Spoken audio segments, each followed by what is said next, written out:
Hello,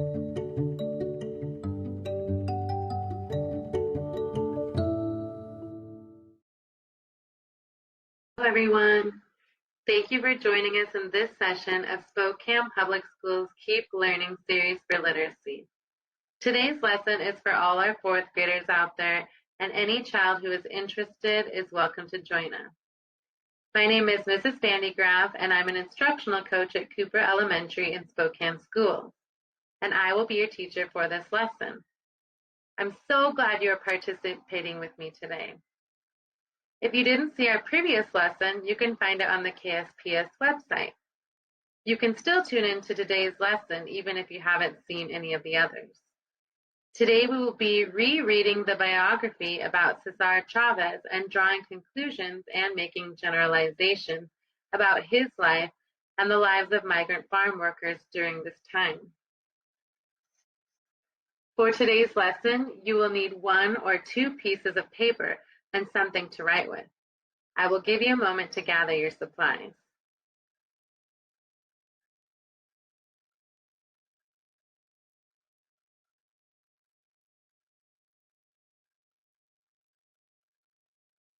Let's get started. Yesterday, we practiced the skill of drawing conclusions. We drew conclusions about farm workers during Chavez's life and about Chavez's organization skills. Today, we will practice making generalizations by using the strategy of inferring and predicting. Remember, sometimes an author's ideas are not stated directly in the text. It is our job as readers to use details and evidence from the text to help us infer ideas that are not directly stated. Read the learning target with me. I can infer and predict by using details from a text to draw conclusions and make generalizations. Generalization is a kind of conclusion that is true about something most of the time, but not always. Today, our activity will involve writing a paragraph about a generalization we will make about migrant farm workers during Chavez's life. You may use the graphic organizer to help you organize your information before you put it into paragraph form.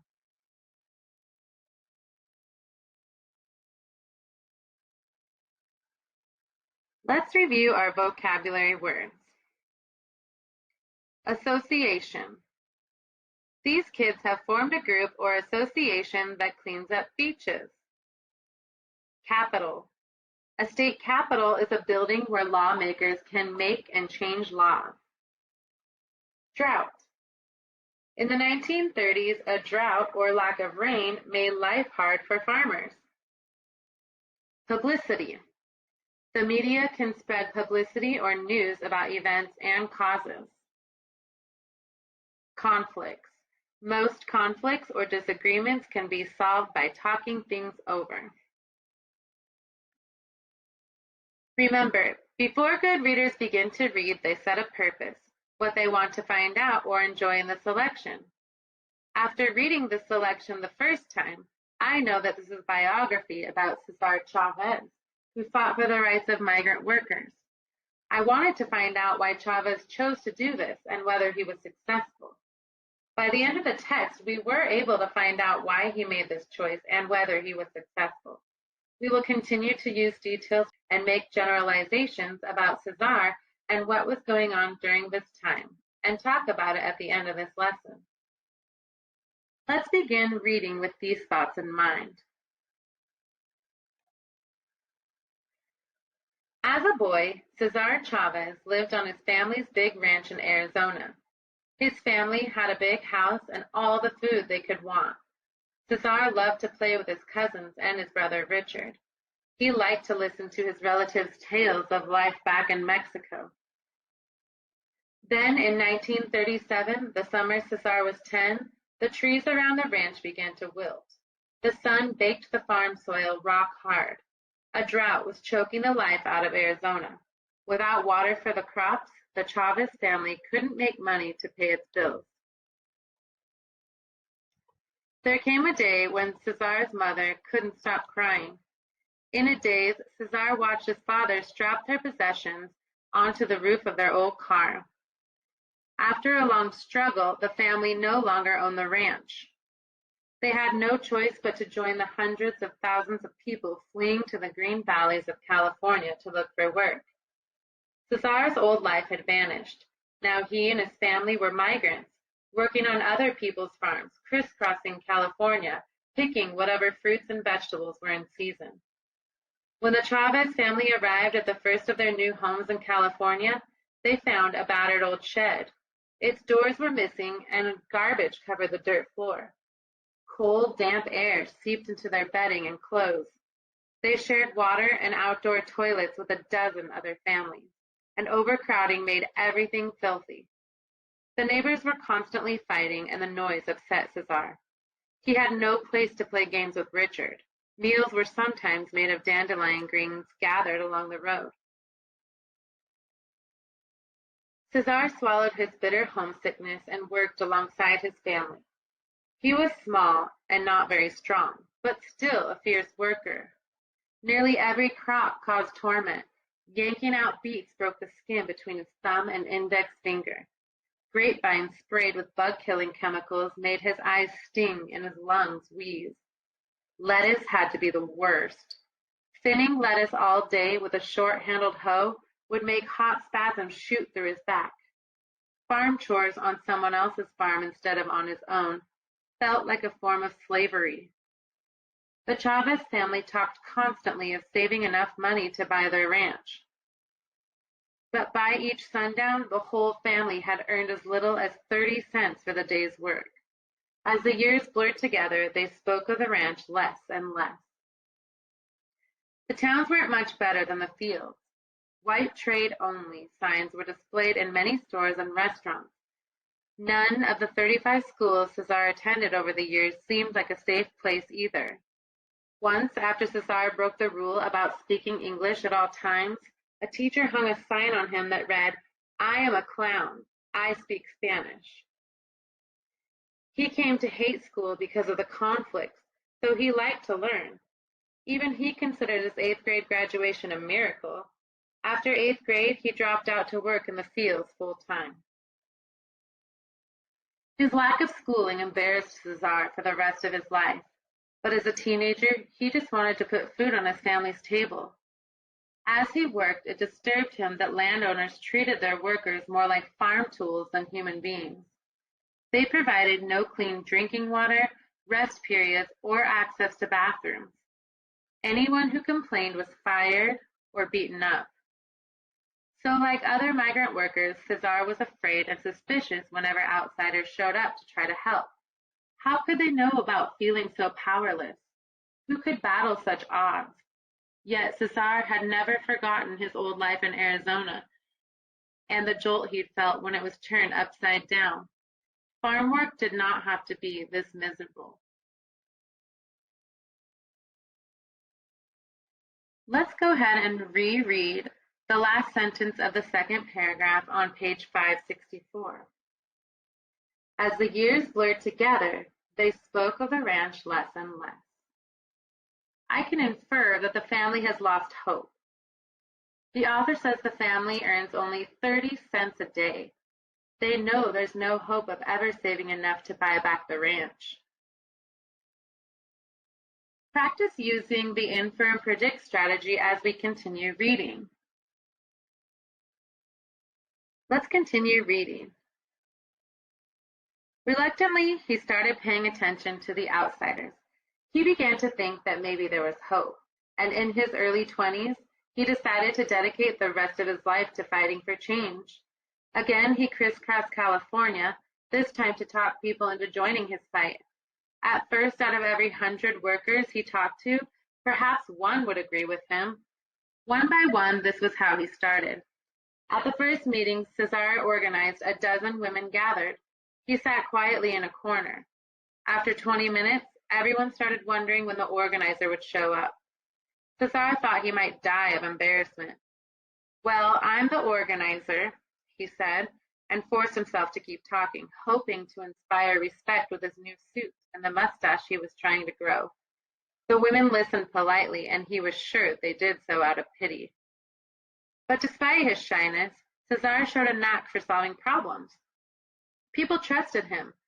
With workers, he was endlessly patient and compassionate.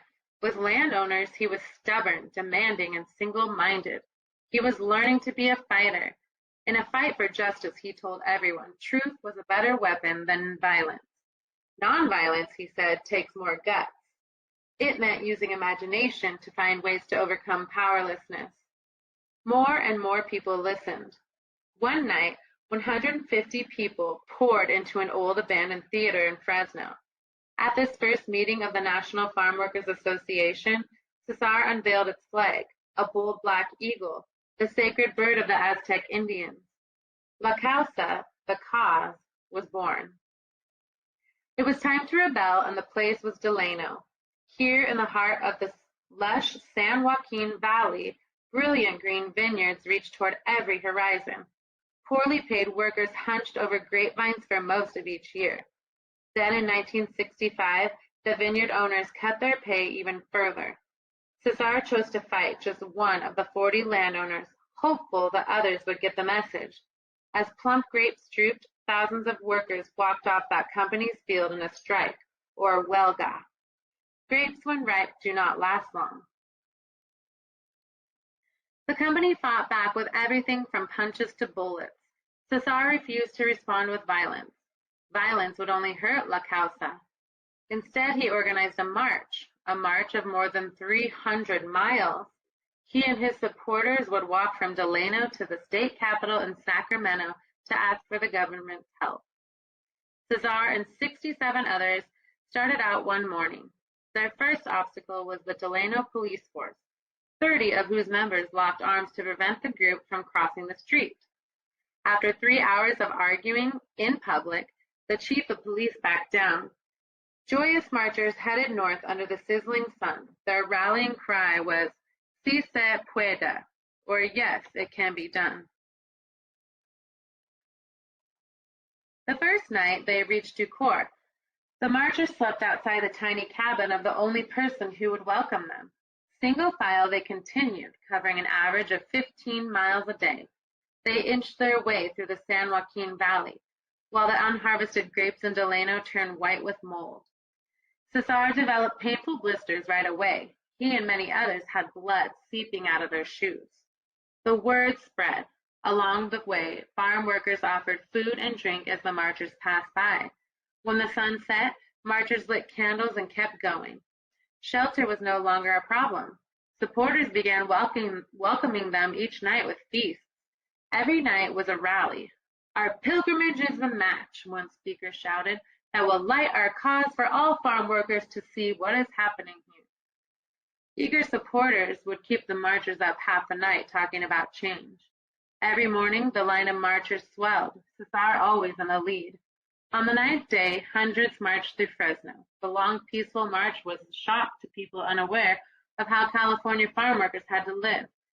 Now students, public officials, religious leaders, and citizens from everywhere offered help. For the grape company, the publicity was becoming unbearable. And on the vines, the grapes continued to rot. In Modesto, on the 15th day, an exhilarated crowd celebrated Cesar's 38th birthday. 2 days later, 5,000 people met the marchers in Stockton with flowers, guitars, and accordions.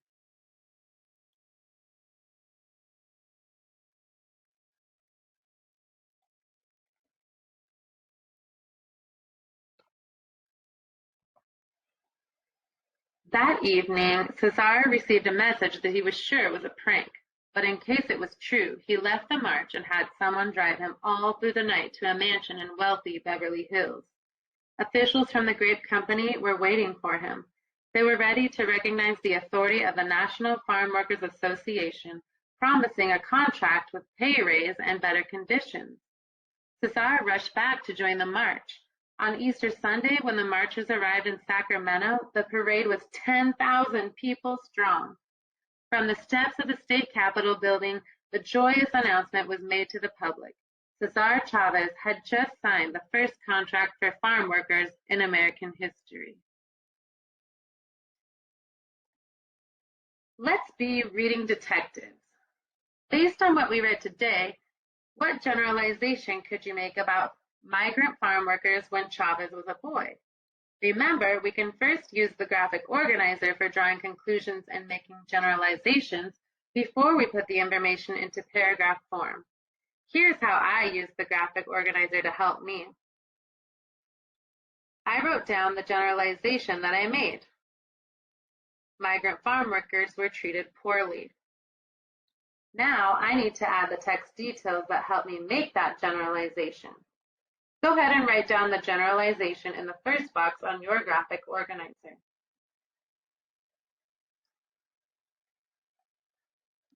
On page 563, we learn the Cesar's family, as well as other migrant farm workers, had to live in old sheds with missing doors and in overcrowded, filthy areas. I will add that as my first detail to my graphic organizer. Go ahead and write it down. Can we find another detail or example in the text that helped us make that generalization? On page 564, we read that Chavez's family earned as little as 30 cents for a day's work. It's not much at all now, but even during that time, 30 cents wasn't enough to help save up to buy their ranch back. Let's add this detail to our graphic organizer. Now I need to take this information and write it in paragraph form. You can use your paper with or without lines to write your paragraph on. This is how the beginning of my paragraph looks. I simply took my generalization and wrote it into a complete sentence. Go ahead and write down the generalization in a complete sentence. Next, I included the details from the text as my evidence to support my generalization. Write the details from the text that supports our generalization.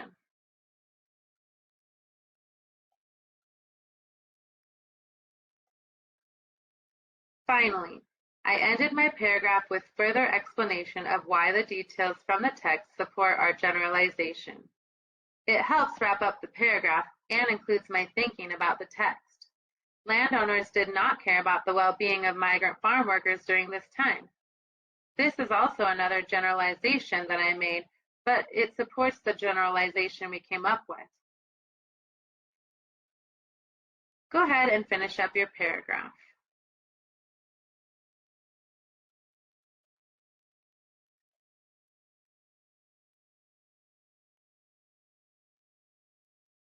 Going back to our purpose for reading, why did Chavez make the choice to fight for migrant farm workers, and was he successful? What text evidence did you use to draw these conclusions? Well, we read about how Chavez marched with others to fight for migrant farm workers. We also read that people from all over would give them food and started sticking up for them. Chavez started the National Farm Workers Association and had thousands of supporters. This tells us he was successful. Let's review our learning target. I can infer and predict by using details from a text to draw conclusions and make generalizations. Did we complete our learning target? Yes, we did. We get to check that we learned to infer and predict to draw conclusions and make generalizations about what we read. I have enjoyed doing some literacy learning with you today.